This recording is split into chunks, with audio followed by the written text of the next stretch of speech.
మహిళా RTC employees ఉన్నారు. వీళ్ళు చెలో సెక్రటరేట్ ఎందుకు పిలిపించారని తెలుసుకుందాం. అమ్మ నమస్తే. మేడం, మీ పేరు? నా పేరు శంకరమ్మ. ఎందుకు చెలో సెక్రటరేట్ పిలిపించడం కారణం ఏంటి? మేడం, నేను నల్గొండ డిపో శంకరమ్మ. మేము ఆర్టీసీ కండక్టర్ మేడం. మాకు గవర్నమెంట్లో విలీనం చేస్తానని రేవంత్ రెడ్డి సారు ఎన్నికల ముందు మేనిఫెస్టోలో మాకు హామీ ఇచ్చారు మేడం. మాకు ఎలాంటి విలీనం లేదు, ఉద్యోగ భద్రత లేదు. ఫ్రీ టికెట్ పెట్టిరు. ఫ్రీ టికెట్ వల్ల మేము అన్ని ఉద్యోగాలు పడగొట్టుకొని రోడ్ల పడే పరిస్థితి వచ్చింది. అప్పుడు 50 మంది ఎక్కితే ఇప్పుడు 150 మంది ఎక్కుతారు. 150 మందిలో కూడా ఏ ఒక్క టికెట్ మిస్ అయినా కానీ పనిష్మెంట్ కాకుండా సస్పెండ్లు కూడా అవుతున్నాయి, రిమూవల్ అవుతున్నాయి. మా పిల్లలు మేము బతికే పరిస్థితిలో కూడా లేము మేడం. మీరు ఫ్రీ టికెట్ పెట్టినప్పటికీ మీరు అనుకున్న దానికంటే డబల్ త్రిబుల్ మేము కష్టపడుతున్నాం. మా కష్టానికి తగ్గట్టుగా మాకు జీతం ఇవ్వాలని మీరు హామీలు ఏమేమి ఇస్తామని మేనిఫెస్టోలో పెట్టారో అవి మా న్యాయమైన డిమాండ్లు. మా డిమాండ్లు మాకు కొంచెం మాపై దయ ఉంచి చేస్తారని మేము ఆశిస్తున్నాం. హామీలు కూడా కాదు మేడం, మాకు 2016ది పిఆర్సీ ఉంటుంది, 2017 పిఆర్సీ ఉంటుంది, 2025 పిఆర్సీ ఉంటుంది, 22 పిఆర్సీ. 4 సంవత్సరాల నుంచి ఎప్పటి నుంచో మాకు పిఆర్సీలు పెంచుతారు. అవి కూడా ఇవ్వకుంటే ఎట్లా చెప్పండి మేడం? అవన్నా మా పిఆర్సీలు మాకు ఇవ్వమంటున్నాం, అంతేగాని మేమేమి గొంతమ్మ కోరికలు కోరట్లేదు. మా ఆర్టీసీలో మాకు విలీనం కావాలి, మా పిఆర్సీ మాకు వెంటనే చెల్లించాలని, ఉద్యోగ భద్రత కావాలి. ఫ్రీ బస్సు వల్ల మీకు ఏంటి, ఎలాంటి ఇబ్బందులు వస్తున్నాయి? 50 మంది ఎక్కే బస్సులో 150 మంది ఎక్కినా మేము టికెట్లు కొడుతున్నాం మేడం. టికెట్లు కొట్టినా కానీ ఒక్క టికెట్ మిస్ అయినా కానీ మాకు పనిష్మెంట్ అంటే అది పద్ధతి ప్రకారం ఉందా చెప్పండి? అప్పుడు కేసీఆర్ ఉన్నప్పుడు ఆ పాలన మంచిగా లేదనే మేము రేవంత్ రెడ్డిని తెచ్చుకున్నాం. రేవంత్ రెడ్డి తెచ్చుకున్నాక కూడా మాకు 150 మంది ఎక్కి మేము అంత కష్టపడి ఇష్టంతో కదా తెచ్చుకున్నాం. గవర్నమెంట్ని ఇష్టంతో తెచ్చుకున్నప్పుడు మాకు కష్టమైనా భరిస్తాం అనుకున్నాం. కానీ ఈ ఉద్యోగం చేస్తున్నా కానీ ఉండే పరిస్థితి కూడా లేకుండా చేస్తే ఎట్లా చెప్పండి? మహిళగా చెప్పండి, ఎలా ఉంది డ్యూటీ? మహిళలు ఎక్కువైన కానించి మాకు పని భారం ఎక్కువైంది. సీఎం గారు గమనించగలరు. అయితే మాకు పిఆర్సీలు రాక 2016 నుంచి పిఆర్సీలు ఇవ్వలేదు. ఒకటి ఇచ్చారు, ఇంతకు ఈ సీఎం వచ్చినాక పిఆర్సీ చేయలేదు. పిఆర్సీ చేయాలి, మమ్మల్ని గవర్నమెంట్లో విలీనం చేసుకోవాలని కోరుకుంటున్నాం. మేము అధిక పనికి ఒత్తిడికి లోన్ అయ్యి బీపీలు, షుగర్లు, హార్ట్ అటాక్లు డ్యూటీలే చనిపోవడం జరుగుతుంది మేడం. ఈ ఫ్రీ టికెట్లు పెట్టే సంది దగ్గర కొంత 100 మంది ప్రాణాలను కోల్పోయినాం మేడం. అసలు హార్ట్ అటాక్లు, బీపీలు, షుగర్లు మొత్తం దీనివల్లనే వచ్చేసింది మేడం. ఇక ఏ సహాయం చేసింది ఏం లేదు మేడం. ఇక ఏది లేదు, కష్టం చేసేలోకి లేదు, వాళ్ళకేడ వచ్చింది మేడం. ఏమీ లేదు. హార్ట్ అటాక్లో చనిపోయిన వాళ్ళకి కూడా ఏమి లేదు మేడం, ఎలాంటిది లేదు. ఉద్యోగ భద్రత అసలే లేదు. కాంగ్రెస్ గవర్నమెంట్ ఉద్యోగ భద్రత లేదా? లేనే లేదు మేడం. ఉద్యోగ భద్రత ఒక్క మెమోది అయితే గతం సస్పెండ్ రిమూవ్ అయితే ఇక బయటనే రోడ్ల మీదనే, ఇంకా మేము ఉండే పరిస్థితే లేదు. ఎలాంటి ఉద్యోగ భద్రత లేదు. ఎందుకు ఆర్టీసీ నేను ప్రైవేట్ పరం చేయాలనుకుంటున్నారా? మేడం, ఇప్పుడు జేబీఎం బస్సులని మొత్తం మా డిపోలో 250 బస్సులు ఉండేది, ఇప్పుడు 40 బస్సులు అయినాయి. అన్ని జేబీఎం బస్సులే, అన్ని ప్రైవేట్ బస్సులే. ఇక వాళ్ళు అనుకుంటారు అట్లా ప్రైవేట్ చేయాలని. ఎట్లా డ్రైవర్ అంది ప్రైవేట్ డ్రైవర్లేనా? డ్రైవర్లు ప్రైవేట్ డ్రైవర్లే, వాళ్ళకు సరైన అనుభవం ఉన్న డ్రైవర్లు కాదు. ఈ జేబీఎం బస్సులు కూడా ఆర్టీసీకి అప్పగించి గవర్నమెంట్ డ్రైవర్లనే అపాయింట్మెంట్ చేస్తే బాగుంటుంది మేడం. వాళ్ళకు సరైన శిక్షణ లేని డ్రైవర్లు, మన గవర్నమెంట్లో అయితే సరైన శిక్షణ కలిగిన వాళ్ళు ఉంటారు. మనకు ప్రజలకు అందరికీ సేఫ్గా ఉండే డ్రైవర్లు కావాలని కోరుకుంటున్నాం మేడం. జేబీఎం మెయింటెనెన్స్ కూడా మన ఆర్టీసీ సిబ్బందికి అప్పగించాలని వేడుకుంటున్నాం మేడం. గౌరవనీయులైన సీఎం గారు, మీరు మేనిఫెస్టోలో పెట్టినవే మాకు అమలు చేయండి అని కోరుకుంటున్నాం. అంతకు మించి వేరే ప్రత్యేకించి అడగట్లే. మాకు కావాల్సినవి ఉద్యోగ భద్రత కలిపిన 90% విలీన ప్రక్రియ కంప్లీట్ అయిందని చెప్పినారు. మరి వచ్చిన రేవంత్ రెడ్డి గారు ఆ 10% కంప్లీట్ చేసి మమ్మల్ని గవర్నమెంట్లో కలపొచ్చు కదండి. మాకు ఉద్యోగ భద్రతతో పాటు మాకు ఒక విలీనం చేసి మాకు రావాల్సిన పిఆర్సీ డిఏలు ఇచ్చి మమ్మల్ని ఆర్టీసీని ఆదుకోవాలి. మాకు మేనిఫెస్టోలో చెప్పినవి పక్కకు పెట్టేసిరు. మాకు రావాల్సిన ఏమి ఇవ్వట్లేదు. పని భారం పెరిగింది, ఒత్తిడి పెరిగింది. ఆ మహిళా స్కీమ్ వల్ల మాకు పని భారం పెట్టిరు. మాకు మేనిఫెస్టోలో పెట్టినవే అమలు చేయండి.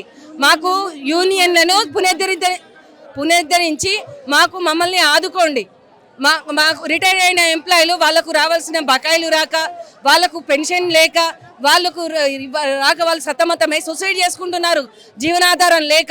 వాళ్ళు ఇన్ని రోజుల బట్టి ఉద్యోగం చేసినందుకు వాళ్ళకి రావాల్సిన బకాయిలు ఇప్పించి వాళ్ళకి అన్ని ఇచ్చేస్తే వాళ్ళ బతుకుతారు కదండి.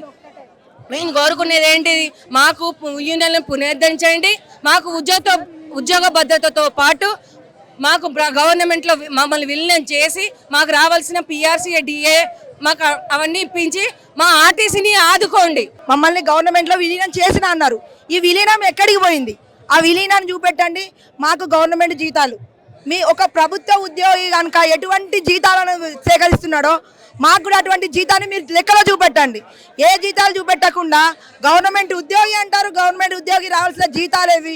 మాకు రావాల్సిన 2 పిఆర్సీలు రాలేదు, డిఏలు రావాలి. రిటైర్మెంట్ అయిన ఉద్యోగికి వాళ్ళకి రావాల్సిన బెనిఫిట్స్ ఇప్పటి వరకు కూడా ₹1 వాళ్ళ ఖాతాలో జమ కాలేదు. మళ్ళొకటి, మీరు రాగానే మాకు యూనియన్లు ఇస్తా అన్నారు. ఆ యూనియన్లు ఎక్కడికి పోయినాయి? మా సమస్యలు ఎవరు చెప్పుకోవాలి? మాకు పని భారం ఎక్కువైంది. మాకు ఒక యూనియన్ అని ఉంటుంటే మా యూనియన్ నాయకుడికి చెప్పుకుంటాం కదా. మీరు యూనియన్లు లేకుండా చేసి కేసీఆర్ వచ్చి యూనియన్ లేకుండా వెల్ఫేర్ అని పెట్టి, వెల్ఫేర్ వాళ్ళు కూడా ఎవరు చూస్తున్నారు మా సమస్యని? ఆ వెల్ఫేర్ ఎందుకు పెట్టారు? వాళ్ళ సొంతాన్ని పెట్టుకున్నారు. ఆ వెల్ఫేర్ని పెట్టుకుంటే ఆమె డ్యూటీలు చూసుకుంటుంది, డిఎం చెప్పేటి చేస్తుంది. మరి వెల్ఫేర్ నాయకుడు ఎవరికి ఉండాలి? ఒక ఉద్యోగికి సమస్య వచ్చిందంటే వెల్ఫేర్ నాయకుడు వాళ్ళ చేయాలి. వెల్ఫేర్ లేదు. మరి మాకు యూనియన్ అని పెట్టండి. ముఖ్యంగా మాకు కావాల్సింది యూనియన్ పెడితే మా యూనియన్ నాయకులు మా సమస్య చెప్పుకుంటాం. ఫ్రీ బస్ వల్ల మీకు ఏమైనా ఇబ్బంది అవుతుందా? చాలా ఇబ్బంది. మాకు ఫ్రీ బస్సు మీరు మంచిగా పెట్టారో చెడుగా పెట్టారో మాకు తెలియదు. కానీ మేము మా కష్టంతో ఫ్రీ బస్సును నడిపిస్తున్నాము. ఎట్లా నడిపిస్తున్నామంటే ఒక్కొక్క ప్యాసింజర్ ఎక్కిన వ్యక్తి మేము ఇంతమందిని తీసుకెళ్తున్నాం. ఎవరిదో ఒక చికాకు రాదా? వస్తుంది కావచ్చు, ఒక మాట జారుతాం కావచ్చు. అంత మాటకి మా మీద కంప్లైంట్ ఇచ్చి వాళ్ళని పక్కకు పెట్టండి, అది చేయండి, ఇది చేయండి అనగా అంత ఒట్టిని తట్టుకొని కూడా మేము ఫ్రీ బస్సును నడిపిస్తున్నాము. నడిపించినప్పుడు ఫ్రీ బస్సు వల్ల లాభాలే కానీ నష్టాలు లేవన్నారు. మరి ఆ లాభం పైసలు ఎక్కడికి పోతున్నాయి? గవర్నమెంట్కే చేరుతున్నాయి కదా. గవర్నమెంట్ చేరినప్పుడు మా జీతాలు మాకు ఇవ్వడానికి ఏమవుతుంది? మాకు 2 పిఆర్సీలు బాకీ. 2 పిఆర్సీ వల్ల ఒక్క పిఆర్సీని మొదట ఇచ్చి మళ్ళీ కొద్ది సమయం తీసుకొని ఇంకో పిఆర్సీని ఇస్తే అయిపోతుంది కదా.